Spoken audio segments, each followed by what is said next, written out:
all know Batman, right? Dead parents, didn't deal with it well, beats the shit out of people dressed as a bat.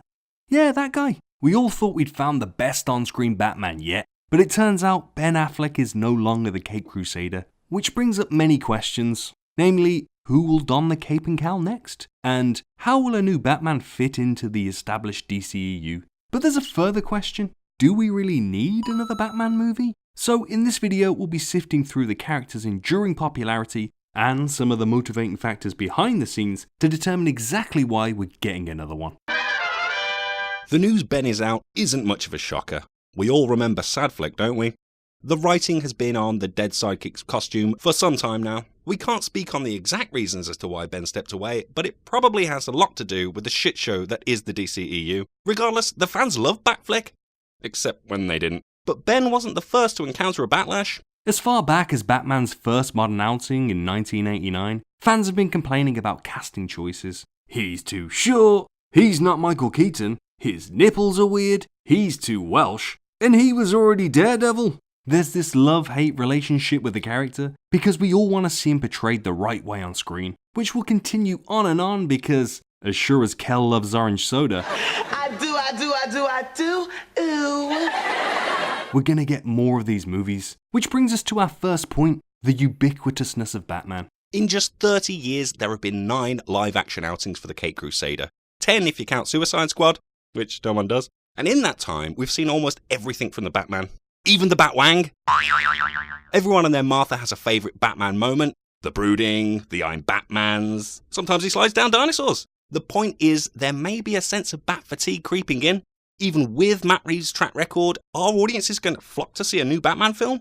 I mean, they surely will, but how many times can we be expected to get excited about another Batman? Thing is, superheroes are no strangers to multiple comebacks. Spider-Man's reinvention over the years is proof that enduring characters will continue to draw audiences despite mistakes along the way. And this says nothing of the comics themselves, where status quo is constantly renewed and re-established when popularity begins to wane. We're not suggesting that Batman ain't still popular, more on that in a moment, but there have been warning signs that interest is slipping in the movies, most notably the returns on BVS and Justice League. There's also the continuity issue. With the success of Aquaman and Wonder Woman, Reeves' movie will probably have to slot in as a prequel.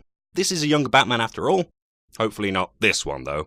It wouldn't be the first time there's been an in-continuity recasting, but looking at recent trends in comic book movies, and the world in general, a solo Batman movie might not be the draw it once was. The money these days seems to be on diverse new characters and, of course, diverse, crowd-pleasing ensemble films. Even Iron Man has taken on a supporting role in the past few years.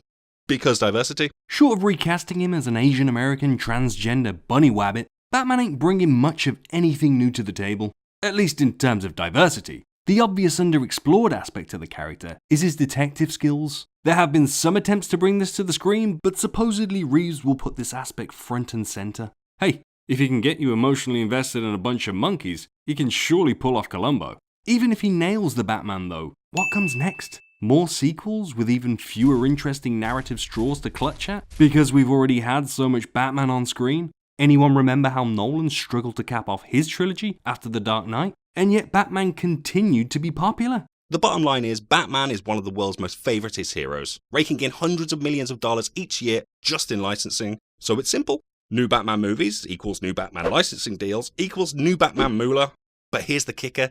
Movie quality doesn't necessarily impact the new Batman bucks, evidenced by the huge uptick in merchandise sales following the DCEU's initial outings. Licensing revenue may help studios plug financial holes, especially when movies tank, but what audiences really want is a Batman they can get behind, a Batman for the ages. Love him or hate him, Batfleck seemed to be bad for business. While he definitely gave his all in BVS, you could tell he'd kinda lost interest by the time Justice League rolled around. And what was that body armor about, Ben? Add to this the character's fondness for mass murder, heavy drinking, and pill popping, and you can see why execs needed to rethink the situation. A new movie gives Warners the option to realign both the quality and the representation, but hopefully this doesn't bring us back to a family-friendly Schumacher style. Let's not forget, Batman Returns' inability to sell Happy Meals prompted that U-turn, so it's all about getting the right balance. So what's the future of the character? Will DC try to rein in their cinematic universe by dropping bats and focusing on new blood? Marvel have proven it's possible to jumpstart a shared universe without A-list heroes in the roster. And if Joker is a sign of things to come, the new Batman movie could be set outside regular continuity to avoid confusion. That way, DC can expand on its mostly untapped backlog of superheroes and keep squeezing Bruce Wayne for every cent he's worth. They can afford it. And let's be honest, DC have many wonderful characters outside of bats and soups. Like, Condiment King. That's just one for you. So, do we need another Batman movie? Well, need is probably the wrong word. In terms of wants, however, our fanboy cravings never seem to cease. Even if we're not always thrilled by the casting decisions, or the movies themselves, Warner's definitely want to keep cashing in on their most popular character. Though hiring Matt Reeves represents a step in the right direction in terms of commitment to quality, the Doopies are most certainly excited for the new movie, but we may have to accept that with another new film, and the possibility of more sequels, interest in Bruce may eventually start to wane. Fortunately, DC have started to explore their wider roster of heroes, so if Bats does start to fade, there's backup waiting in the wings. Thanks for watching this video, folks. If you enjoyed it, help support our channel. It's literally as easy as clicking buttons. Shit, it's not like we're begging for Patreon money. And if you have a cool idea for the new Batman movie, or an actor in mind to lead the franchise forward, share your thoughts below. But do it respectfully, huh guys? Just do whatever the fuck you want.